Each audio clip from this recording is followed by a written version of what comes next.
यम ब्रह्मा वरुणेन्द्र रुद्रमरुत स्तुवन्ति दिव्यैस्तवै वेदै साङ्गपदोक्रम पनिषदै गायन्ति यं समगाः ध्यानावस्थिता तन्रतेन मनसा पश्यन्ति यं योगिनो यस्यन्तं न विदुः सुरसुरगणा देवाय तस्मै नमः। श्रीमत्स्यचन्दन चर्चितो ज्वलपु शुक्राम्बरा मल्लिका मालाङ्कृत कुण्डला प्रवील सन्मुक्ता वलिशोभिता सर्वज्ञान निदान पुस्तकधरा रुद्राक्षमालाकरा वाग्देवी वदनाम्बुजे वसतु मे त्रैलोक्य माता चिरम्। मुखं करोति वाचालं पंगु लघ्यते गिरिं यत्कृपा तमः वन्दे परमानन्दमाधवम्। नमो भगवते तस्मै व्यासाय मिततेजसे यस्म प्रसादादात् वक्ष्यामि नारायण कथामिमाम्। नारायणं नमस्कृतं नरं चैव नरोत्तमं देवीं सरस्वती व्यासं ततो जये मुदीरये। या कुन्देन्दु तुषारहार धवला या शुभ्रवस्त्रावृता या वीणावरदण्ड मंडितकरा या श्वेत पद्मासना या ब्रह्मच्युत शंकर प्रवृत्ति देवै सदा वन्दिता सा मा पातु सरस्वती भगवती निशेष जाड्यापहा। कायेन वाचा मनसेन्द्रियैर्वा बुद्ध्यात्मना वा प्रकृति स्वभावा करोमि यद्यत् सकलं परस्मै नारायणायति समर्पयामि। अथ सप्तदशो अध्याय। कुमारजी आज्ञा गर्नुहुन्छ हे अगस्त्य मुनि। त्यसपछि महादेव राजहंसका राजा भएर मान सरोवरमा अनेक हंसका साथ जलक्रीडा गरिरहनु भएको थियो। त्यही अवसरमा विष्णुलाई ठूलो बेगले आएको देखि राजहंस रूप महादेव भन्नुहुन्छ, हे विष्णु, यस्तो बेगले म कहाँ के काम परेर आयौ? तिमीलाई के कष्ट आइलाग्यो भन। यति महादेवको वचन सुनि विष्णु गरुडबाट उर्ली दण्डवत प्रणाम गरेर बोले, हे ईश्वर, हजुर यता आएपछि हजुरको रूप धारण गरी जालन्धर पार्वतीलाई छल्न कैलाश पुगेछ र पार्वतीले मलाई छल्न जालन्धर आएछ भन्ने थाहा पाई त्यहाँ नबसेर कसैले नदेख्ने स्थानमा लोकी मलाई डाक्नुभयो। अनि म गएर सारा विस्तार बुझी यहाँ आएको हुँ।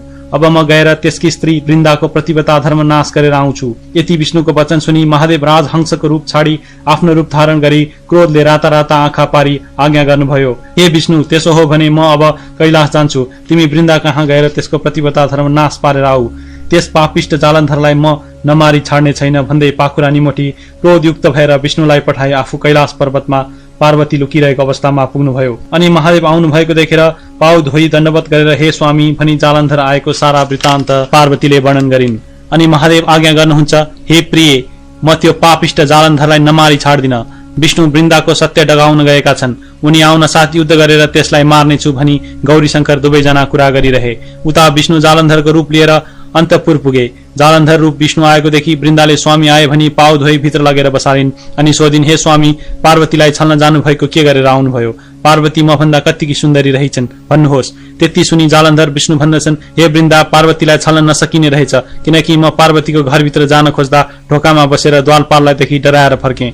यसरी कुरा गर्दा गर्दै वृन्दाले यी मेरा स्वामी होइनन्, विष्णु मलाई छल्न मेरा स्वामीको रूप धारण गरेर आएका रहेछन् भन्ने जानी अब मैले केही युक्ति गर्नु पर्यो भनी हाउभाउ कटाक्षले विष्णुलाई बसमा पारेर भनिन्, हे स्वामी, म केही कुरा भन्दछु, हजुर मान्नुहुन्छ कि मान्नुहुन्न? यति सुनेर विष्णुले जे भने पनि मान्नेछु भनी वाचा गरेपछि उनले भनिन्, विशेष कुरा केही होइन, केवल म नआएसम्म यही बसिरहनु होला भनी विष्णुलाई कोठामा थुनी आफू अर्कै घरमा गएर बसिरहन्।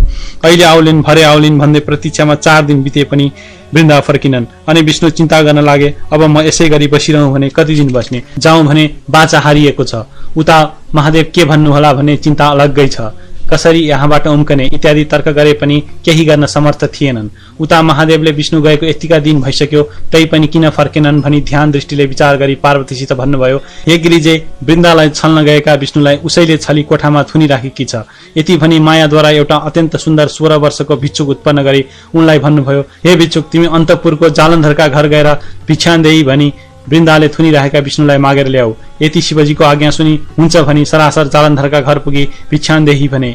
अनि वृन्दाले झ्यालबाट हेरिन् र अत्यन्त राम्रो योगी देखि। त्यस्तो राम्रो र अलौकिक योगी मैले आजसम्म देखेकी थिइनँ। मेरो घरमा माग्न पनि कहिले आएको थिएन। यस्तो नवीन योगीलाई भिक्षा दिनै पर्दछ इत्यादि तर्क गरी भिक्षा लिएर गइन्। हे योगीराज, के माग्नको इच्छाले आयो भनिन्।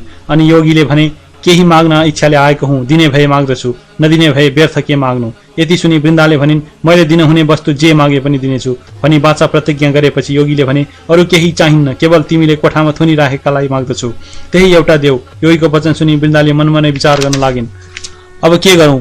यस योगीले छल गरेर बाचा बन्धन गराई माग्यो, नदिए बाचा हारिन्छ, जे भए पनि बाचा हार्न अनुचित हो। यस्तो तर्क गरेर कोठामा थुनिरहेका जालन्धर रूप विष्णुलाई बाहिर ल्याई योगीको जिम्मा लगाइदिन्। यसरी विष्णुलाई साथमा लिएर योगी बाहिर निस्की अन्तर्ध्यान भई कैलाश पुगेर शिवजीलाई सारा कुरा सुनाए।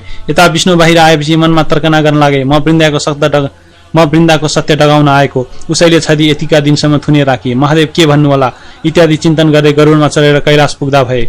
विष्णु कैलाश जाँदा गरुड उडेको चर्को स्वरले जालन्धर मुछाबाट जागेर के को हो शब्द भनी विचार गर्दा विष्णुले कैलाशको चर्चा गरिरहेका छन्।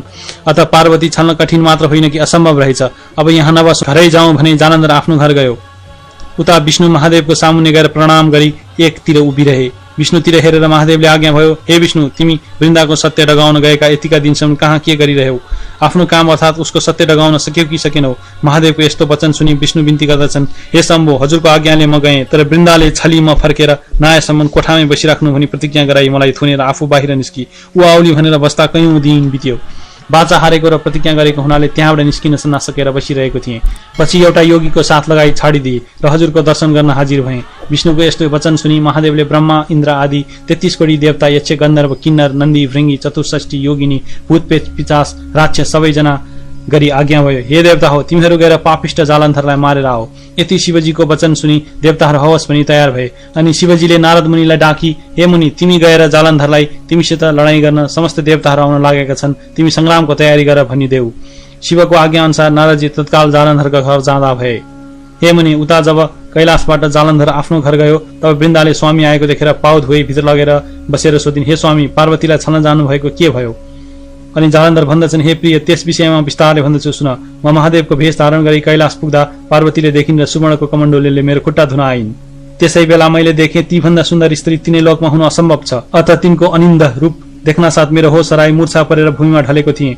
पछि चेत आएर उठेर हेर्दा पार्वती कता गइन् केही जान्न सकिन र घर फर्केर आएँ। त्यति आफ्नो स्वामीको वचन सुनि वृन्दा भन्दछिन्, हे स्वामी, तपाईँ यहाँबाट हिँडेपछि विष्णुले तपाईँको रूप धारण गरी मलाई छल्न आएका थिए, तर मैले चिन्हेर निकै दिनसम्म कोठामा थुनिराखेकी थिएँ। पछि एउटा अनौठो भिक्षुक आएर माग्दा विष्णुलाई दिई पठाएँ। यति स्त्रीको वचन सुनि जालन्धर रिसाए, हे प्रिय, त्यस्तो हो भने म पार्वतीलाई नछाली छाड्दिन, फेरि जान्छु भन्दै जालन्धर घरबाट निस्किनु र शिवजीको आज्ञाले गएका नारद मुनि टुप्लुक्क पुग्नु एकसाथ भयो। अनि नारदजीले सोधे, हे जालन्धर, तिमी कहाँ जान हिँडेका? उसले भन्यो, म भिक्षा माग्न हिँडेको हुँ। तब नारदजीले फेरि भने, हे जालन्धर, मिथ्या कुरा किन भनिरहेका छौ? तिमी जान लागेको मैले जानिसकेँ, पार्वतीलाई छल्न हिँडेका हौ। सुन, तिमीसित लडाईँ गर्न ब्रह्मादि सकल देवताहरू आउन तयार भई खबर दिन मलाई पठाएका हुन्। अब तिमी अन्त कतैतिर जान पट्टिको नलागेर आफ्ना फौज सशस्त्र लिई संग्रामको तयारी गर। यति नारदजीको कुरा सुनि, त्यसो भए म घरै फर्किन्छु भनी आफ्नी पत्नीलाई नारदसित भएको सबै कुरा बुझाई, अब म संग्राममा जान्छु, तिमी घरको सम्हार गर भनी हातमा त्रिशूल लिएर आफ्ना समस्त सेना जम्मा गरी देवताहरूसित लडाईँ गर्न कैलाशतर्फ गयो। नारदजीले कैलाश पुगी जालन्धरसित भएको सारा शिवजीलाई वृत्तान्त सुनाए। त्यसपछि महादेवले ब्रह्मा, विष्णु, इन्द्र, यम आदि सकल देवताहरूलाई युद्ध गर्न जाओ भनी आज्ञा दिनुभयो। महादेवको आज्ञा पाउन साथ समस्त देवताहरू नाना तरका बाजा बजाई सिंहनाद गर्दै प्रलयको मेघ झैं गर्जदै कैलाशबाट हिँडे। बाटोमा दुवै तर्फका सेनाको जम्का भेट भएर भयंकर संग्राम आरम्भ भयो। देवताहरूले चिचाई अनेक शस्त्र अस्त्र प्रहार गरे, तर तिनको प्रहारले जालन्धरलाई केही पनि हानि गर्न सकेन। आफूले प्रहार गरेका शस्त्रास्त्रले शत्रुको केही पनि हानि गर्न नसकेको देखेर देवताहरू मनमा दिक्क मानी आफ्ना शस्त्र अस्त्र झिकी चुपचाप भए। तब वैकुण्ठनाथ विष्णु रिसाई पञ्चजन्य शंख बजाई कोमोदकी गदा प्रहार गरे। त्यस गदाले जालन्धरलाई छुँदै छोएन। अनि देवराज इन्द्र रिसाई वज्र प्रहार गरे, त्यसले पनि केही गर्न सकेन। जालन्धरले नटेरी तृण समान मानेर चुप लागिरह्यो। त्यति हुँदा पनि देवताहरूले शस्त्र प्रहार गर्न छोडेका थिएनन्। आखिरमा विष्णु भगवानले अब यस्तो चालले केही पनि हुन सक्दैन भनी महादेव कहाँ गएर भने, हे जगदीश्वर, हामीले जालन्धरलाई मार्न सकेनौं, तपाईँ बिना त्यसलाई मार्न अरूको शक्ति पनि छैन। अब तपाईँले नै संग्राममा जानु पर्यो। यति विष्णुका वचन सुनि महादेव आज्ञा गर्नुहुन्छ, हे विष्णु, जालन्धरकी स्त्री बिन्दाको प्रतिव्रता धर्मले गर्दा जालन्धरलाई कसैले पनि मार्न सक्दैन। अत तिमी आफ्नो मायाले छोपी जालन्धरको रूप धारण गरी अन्तपुरमा गएर वृन्दाको प्रतिव्रता धर्म नष्ट गराऊ। म गएर त्यस पापिष्टलाई मार्दछु। यति शिवजीको आज्ञा सुनि विष्णु त्यहाँबाट विदा भई तुरन्त जालन्धरको रूप धारण गरेर बायाँ हातमा त्रिशूल र दायाँ हातमा डमरू बजाई आफ्नो मायाले छोपी अन्तपुरमा जालन्धरको घर पुगे। भेषधारी जालन्धर आएको देखि वृन्दाले हात पाउ धोएर कोठामा लगेर आसनमा बसालेर सोधिन्, हे स्वामी, महादेवसित युद्ध गर्न जानुभएको के गरेर आउनुभयो? त्यति सुनेर भेषधारी विष्णु आज्ञा गर्दछन्, हे प्रिय, महादेवसितको युद्ध थकाई मारौं र विश्राम गर्न आएको हुँ। भोक लागिरहेको छ, केही खानेकुरा ल्याऊ। त्यति सुन्नासाथ वृन्दाले 84 व्यञ्जन तयार गरी भोजन गराइन्। अनि रात परेपछि वृन्दासँग अनेक तरका वार्तालाप गरेर त्यसको प्रतिव्रता धर्म नष्ट पारिदिए। रात बितेपछि जालन्धरको रूप छोडी आफ्नो स्वरूप 4 बाहुमा शंख चक्र गदा पद्म धारण गरी दर्शन दिए। त्यो देखेर वृन्दा रिसाई, हे पापिष्ट विष्णु, तिमीले कपट गरेर मेरो पतिव्रता धर्म नष्ट गरिदियो भनिन्। अनि विष्णु आज्ञा गर्नुहुन्छ, हे वृन्दा, जालन्धरलाई शिवजीले हिजै मारिसके, अब तिमीले म वैकुण्ठको अधिपति भएको नारायण जस्तोलाई स्वामी पाएपछि तिमीलाई के को चिन्ता? तिमी पत्याउनौ भने एकछिनमा समाचार पाउली भनी नाना तरले वृन्दालाई बुझाउँदा भए। इति श्री स्कन्द पुराणे केदार खण्डे माघ महात्म्ये कुमार अगस्त्य संवादे श्री स्वस्तानी परमेश्वर्या व्रत कथाएं वृन्दा प्रतिपदा धर्महरण नाम 17 अध्याय।